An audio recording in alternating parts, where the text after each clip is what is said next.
Hi friends, this is Venkatesh Devasani. ఈరోజు మనం daily current అఫైర్స్లో భాగంగా మార్చి 5వ తేదీన వివిధ వార్తాపత్రికలో వచ్చినటువంటి ప్రధాన వార్తాంశాలను మీ ముందుకైతే తీసుకురావడం జరిగింది. అందులో భాగంగా మొదటి అంశం చూడండి, ఆసియా యోగాకు భారత్ ఆతిథ్యం అనేటువంటి ప్రధాన అంశం గురించి డిస్కస్ చేద్దామండి.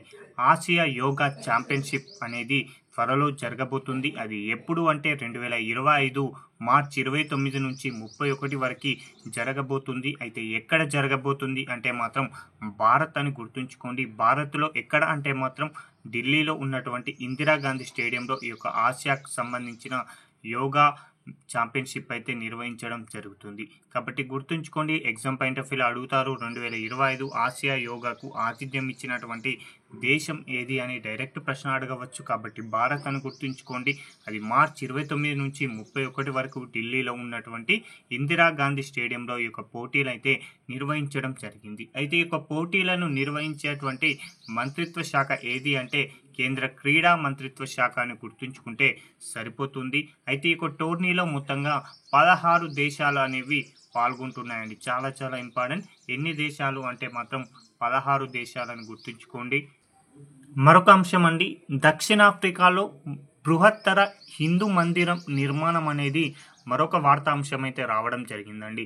దక్షిణాఫ్రికాలో ఉన్నటువంటి జోహెన్నెస్బర్గ్లో ఉన్నటువంటి ముఖ్యమైనటువంటి ప్రదేశంలో ఈ యొక్క హిందూ మందిర నిర్మాణం అనేది జరుగుతుంది. దీనిని 2027 సంవత్సరంలో ప్రారంభించబోతున్నారు అనే అంశాన్ని కూడా గుర్తుంచుకోండి. మొత్తంగా 37,000 చదరపు మీటర్ల స్థలంలో ఈ యొక్క హిందూ ఆలయం యొక్క కాంప్లెక్స్ నిర్మిస్తున్నారండి. మొత్తంగా 37,000 చదరపు మీటర్ల స్థలంలో హిందూ ఆలయ కాంప్లెక్స్ నిర్మిస్తుండగా 2,500 చదరపు మీటర్ల స్థలంలో మాత్రం ప్రధాన ఆలయ నిర్మాణం అనేది జరుగుతుందని గుర్తుంచుకోండి. ఓవరాల్గా హిందూ ఆలయ కాంప్లెక్స్ వచ్చేసి 37,000 చదరపు మీటర్లు, అదే ప్రధాన దేవాలయం వచ్చేసి 2,500 చదరపు మీటర్లని గుర్తుంచుకోండి. అయితే ఈ యొక్క ఆలయంలో ఏ దేవుళ్ళు కొలువు తీరుతారంటే మాత్రం స్వామి నారాయణ్, రాధాకృష్ణులు, సీతారాములు, శివపార్వతులు, హనుమాను, వెంకటేశ్వర స్వామి, గణపతి, సుబ్రహ్మణ్య స్వాములు అనేవి ఈ యొక్క ఆలయ కాంప్లెక్స్లో నిర్మించబోతున్నారండి. చాలా ఇంపార్టెంట్గా గుర్తుంచుకోండి. అదేవిధంగా దీన్ని నిర్మించేది ఎవరు అంటే బోచా సన్వాసి అక్షం పురుషోత్తం స్వామి నారాయణ్ అనేటువంటి సంస్థ అండి. దీన్ని మనం బాప్స్ అంటాం. ఈ యొక్క సంస్థ గతంలో ప్రారంభమైనటువంటి దుబాయ్లో ప్రారంభం అంటే అబుదాబిలో ప్రారంభమైనటువంటి హిందూ ఆలయ నిర్మాణాన్ని కూడా ఈ సంస్థనే చేపట్టింది. ఎగ్జామ్ పాయింట్ ఆఫ్ వ్యూలో అడుగుతారండి, ఇటీవల కాలంలో ఏ దేశంలో బృహత్తర హిందూ మందిర నిర్మాణాన్ని బాప్స్ అనేటువంటి సంస్థ నిర్మించింది అంటే మాత్రం దక్షిణాఫ్రికా. అది దక్షిణాఫ్రికాలో ఎక్కడంటే మాత్రం జోహెన్నెస్బర్గ్ అని గుర్తుంచుకోండి. మరొక ప్రధాన వార్తాంశం అండి, geological survey of India at the date 175 years అంటే జియోలాజికల్ సర్వే ఆఫ్ ఇండియాని స్థాపించి 2025 సంవత్సరానికి 175 సంవత్సరాలు పూర్తి కావడంతో దానికి సంబంధించినటువంటి కార్యక్రమం అనేది ఇటీవల నిర్వహించడం జరిగింది. అది ఎక్కడ నిర్వహించారు, ఎప్పుడు నిర్వహించారు అనేది ఎగ్జామ్ పాయింట్ ఆఫ్ వ్యూలో ఇంపార్టెంట్ అండి. 2025 మార్చి 4వ తేదీ నాటికి జిఎస్ఐ అండి, జియోలాజికల్ సర్వే ఆఫ్ ఇండియా ఏర్పడి 175 వసంతాలను పూర్తి చేసుకుంది. కాబట్టి మార్చి 4వ తేదీన పశ్చిమ బెంగాల్ రాష్ట్రంలో ఉన్నటువంటి కోలకత్తాలో ఒక జియోలాజికల్ సర్వే ఆఫ్ ఇండియాకు సంబంధించి 175 సంవత్సరాల కార్యక్రమాన్ని అయితే నిర్వహించడం జరిగింది. ఈ యొక్క కార్యక్రమానికి కేంద్ర బొగ్గు గనుల మంత్రి అయినటువంటి జి కిషన్ రెడ్డి గారు పాల్గొనడం జరిగింది. కాబట్టి చాలా ఇంపార్టెంట్ అండి. అదేవిధంగా కేంద్ర బొగ్గు గనుల మంత్రి కిషన్ రెడ్డితో పాటు జిఎస్ఐ డీజీ ప్రస్తుతం ఉన్నటువంటి అసిత్ సాహా, అదేవిధంగా కోల్ ఇండియా సిఎండి అయినటువంటి పిఎం ప్రసాద్ గారు పాల్గొన్నారండి. ఎగ్జామ్ పాయింట్ ఆఫ్ వ్యూలో అడుగుతారండి, 2025 సంవత్సరం నాటికి జియోలాజికల్ సర్వే ఆఫ్ ఇండియా ఏర్పడి ఎన్ని సంవత్సరాలను పూర్తి చేసుకుంది అని అడుగుతాడు. 100 సంవత్సరాలు, 150 సంవత్సరాలు, 175 సంవత్సరాలు, 200 సంవత్సరాలని ఆప్షన్స్ ఇవ్వడానికి అవకాశం ఉంది. కాబట్టి చాలా ఇంపార్టెంట్గా గుర్తుంచుకోండి. అయితే ప్రస్తుతం జిఎస్ఐ వచ్చేసి అర్జెంటీనా దేశంతో కలిపి 5 లిథియం బ్లాక్లలో జిఎస్ఐ పనిచేస్తుందని కిషన్ రెడ్డి గారు పేర్కొనడం జరిగిందండి. ఓకేనా, ప్రస్తుతం జిఎస్ఐ వచ్చేసి అర్జెంటీనా దేశంతో 5 లిథియం బ్లాకులలో పనిచేయడం జరుగుతుంది. అయితే జీఎస్ఐకి సంబంధించినటువంటి డేటాను కనుక పరిశీలిస్తే అంటే జీఎస్ఐకి సంబంధించి చారిత్రక నేపథ్యం అది ఎప్పుడు ప్రారంభించారనేది కూడా మనకు తెలిసి ఉండాలి. జీఎస్ఐని ముందుగా భారతదేశ భూగర్భ శాస్త్రాన్ని అధ్యయనం చేసి భౌగోళిక సమాచారాన్ని అందించేటువంటి ఒక ప్రభుత్వ సంస్థగా దీనిని ఏర్పాటు చేయడం జరిగింది. దీనిని ఏ సంవత్సరంలో ఏర్పాటు చేశారు అంటే మాత్రం 1851 అని గుర్తుంచుకోండి. దీని యొక్క ప్రధాన కార్యాలయం వచ్చేసి పశ్చిమ బెంగాల్ రాష్ట్రంలో ఉన్నటువంటి కోల్కతా అండి. చాలా చాలా ఇంపార్టెంట్, ఇక్కడ నుంచి ప్రశ్న అడగడానికి అవకాశం ఉంది. ఇక మరొక ప్రధాన వార్తాంశం అండి, అత్యధిక క్యాచ్లు పట్టినటువంటి రికార్డు అనేది మన భారతీయ క్రికెటర్ అయినటువంటి విరాట్ కోహ్లీ పైన ఉండడం జరిగింది. కాబట్టి గుర్తుంచుకోండి, భారత్ తరపున అంతర్జాతీయ క్రికెట్లో అత్యధిక క్యాచ్లు పట్టినటువంటి ఫీల్డర్గా విరాట్ కోహ్లీ అయితే రికార్డు సృష్టించారండి. డైరెక్ట్ ప్రశ్న అడగవచ్చు, భారత్ తరపున అంతర్జాతీయ క్రికెట్లో అత్యధిక క్యాచ్లు పట్టిన భారతీయ ఫీల్డర్ ఎవరు అంటే మాత్రం విరాట్ కోహ్లీ అని గుర్తుంచుకోండి. ఇతడు టెస్టులు, వన్డేలు, అదే టీ20లు మొత్తంగా ఈ యొక్క 3 ఫార్మాట్లో కలిపి ఏకంగా 336 క్యాచ్లు అనేవి పట్టడం జరిగింది. గతంలో ఈ యొక్క రికార్డ్ అనేది ఎవరి పేరిట ఉంది అంటే మాత్రం రాహుల్ ద్రావిడ్ పేరిట ఉండేది.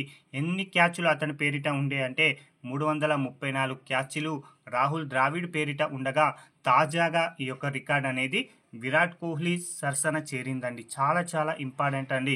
భారత్ తరపున అత్యధిక క్యాచ్లు పట్టినటువంటి భారతీయ ఫీల్డర్ ఎవరు అంటే విరాట్ కోహ్లీ. ప్రస్తుతం వరకైతే 336 క్యాచ్లు పట్టారు. గతంలో ఈ యొక్క రికార్డ్ వచ్చేసి రాహుల్ ద్రావిడ్ పేరిట ఉండడం జరిగింది.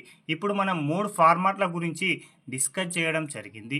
అయితే ఓవరాల్గా ప్రపంచంలో వన్డేలో అత్యధిక క్యాచ్లు పట్టినటువంటి ఫీల్డర్లను కనుక పరిశీలిస్తే అందులో మొదటి స్థానంలో శ్రీలంకకు సంబంధించినటువంటి ప్లేయర్ అయినటువంటి జయవర్ధనే గారు ఉండడం జరిగిందండి. ఇతడు వన్డేలో ఏకంగా 218 క్యాచ్లను పట్టుకోవడం జరిగింది. ఇక రెండవ స్థానంలో విరాట్ కోహ్లీ గారు ఉండడం జరిగిందండి 161 క్యాచ్లతో. ఇక మూడవ స్థానంలో ఆస్ట్రేలియా క్రికెటర్ అయినటువంటి రీకీ పాంటింగ్ గారు 160 క్యాచ్లతో మూడవ స్థానంలో ఉన్నారు. ఇది కూడా చాలా చాలా ఇంపార్టెంట్ అండి. మరొక అంశం అండి, భయపెడుతున్న బ్లాక్ స్పాట్లని మనం ఈరోజు ఈనాడు సంబంధించిన ఎడిటోరియల్లో ఈ యొక్క అంశాన్ని అయితే చూడడం జరిగింది. యాక్సిడెంట్లు ఎక్కువగా ఆస్కారం ఉండేటువంటి ప్రాంతాలను మనం బ్లాక్ స్పాట్లు అంటాం. అలాంటి బ్లాక్ స్పాట్లు అనేవి ఈ రోజుల్లో ఎక్కువగా నేషనల్ హైవేల పైన ఉండడం జరిగినాయి. దీనివల్ల ఏంటి అంటే తరచుగా యాక్సిడెంట్ అనేవి కావడం జరుగుతుంది. కాబట్టి ఏ రాష్ట్రాలలో ఇలా యాక్సిడెంట్కు అవకాశం ఉన్నటువంటి బ్లాక్ స్పాట్లు ఉన్నాయి అంటే మాత్రం అందులో మొదటి స్థానంలో పశ్చిమ బెంగాల్ 1253 బ్లాక్ స్పాట్లను గుర్తించారు. ఇదే కర్ణాటకలో అయితే 1217తో రెండవ స్థానంలో. ఇక 3-4 స్థానాలను మన తెలుగు రాష్ట్రాలైనటువంటి ఆంధ్రప్రదేశ్ 1202, తెలంగాణ 1121 బ్లాక్ స్పాట్లు అయితే ఉండడం జరిగాయి. బ్లాక్ స్పాట్లు అంటే ఏం లేవండి, యాక్సిడెంట్లకు అనువైనటువంటి ప్రాంతాలు అని గుర్తుంచుకోండి. అదేవిధంగా ప్రస్తుతం నేషనల్ హైవే పైన ప్రస్తుతం 13,795 బ్లాక్ స్పాట్లను అయితే గుర్తించడం జరిగాయి. ఈరోజు వార్తలో వచ్చిన మరొక ప్రధాన అంశం వచ్చేసి బస్సులకు యజమానులు మహిళలే అని ఒక ప్రధానమైనటువంటి వార్తాంశాన్ని మనం ఈనాడు పేపర్లో చూస్తూ ఉంటాం. ఎందుకోసం బస్సులకు యజమానులు మహిళలే అనే వార్తను మనం ప్రధానంగా చర్చిస్తున్నామంటే త్వరలో తెలంగాణ రాష్ట్ర ప్రభుత్వం ఒక కీలకమైనటువంటి పథకాన్ని ప్రారంభించబోతుంది లేదా కార్యక్రమాన్ని ప్రారంభించబోతుంది. అది ఎప్పుడు అంటే 2025 మార్చి 8వ తేదీన గుర్తుంచుకోండి. ఆ రోజున అంతర్జాతీయ మహిళా దినోత్సవాన్ని పురస్కరించుకొని ఈ యొక్క బస్సులకు యజమానులు మహిళలే అనేటువంటి ఒక కార్యక్రమాన్ని తెలంగాణ ప్రభుత్వం ప్రారంభిస్తుంది. దీని కింద ఏంటి అంటే రాష్ట్రంలో ఏవైతే మహిళా సంఘం ఉంటాయో ఆ యొక్క మహిళా సంఘం సభ్యులకు ఆర్టీసీ బస్సు యజమానులు కాబోతున్నారు. అంటే ఏం లేదండి, మహిళా సంఘం సభ్యులకి ఆర్టీసీ బస్సులు అనేవి కొని ఇవ్వడం జరుగుతుంది. అలా కొని ఇచ్చినటువంటి బస్సులు వారు తిరిగి ఆర్టీసీకి అద్దెకి ఇవ్వబోతున్నారు అని గుర్తుంచుకోండి.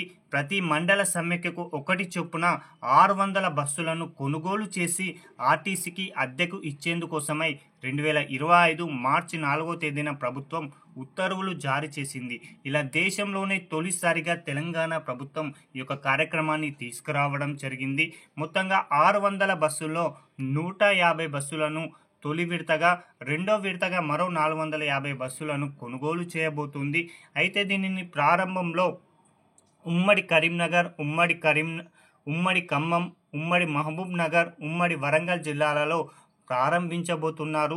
ఎప్పుడు అంటే 2025 మార్చి 8వ తేదీన సికింద్రాబాద్ పరేడ్ గ్రౌండ్లో సీఎం రేవంత్ రెడ్డి గారు మరియు ఇతర మంత్రులతో కలిసి ఈ యొక్క కార్యక్రమాన్ని ప్రారంభిస్తున్నారు అని గుర్తుంచుకోండి. ఏం లేదండి, ఆర్టీసీ బస్సులను అనేది మహిళలు కొనుగోలు చేసి ఆ యొక్క మహిళలకు సంబంధించిన మహిళా సమైక్య ఉంటుంది కదా, ప్రతి మండలానికి ఒక మహిళా సమైక్యను ఎంపిక చేసి ఆ యొక్క మహిళా సమైక్యకు ఒక బస్సును కొనుగోలు చేసి వారు తిరిగి వాటిని ఆర్టీసీకి అద్దెకు ఇచ్చేందుకోసమై చేపట్టినటువంటి కార్యక్రమమే ఈ యొక్క బస్సులకు యజమానులు మహిళలు అనేటువంటి కార్యక్రమం అని గుర్తుంచుకోండి. దీనిని మార్చి 8వ తేదీన ప్రారంభించిన తర్వాత దీనికి సంబంధించిన పూర్తి ఇన్ఫర్మేషన్ని ఆ తదుపరి వీడియోలో మనం డిస్కస్ చేయబోతున్నాం. థ్యాంక్ యూ అండి.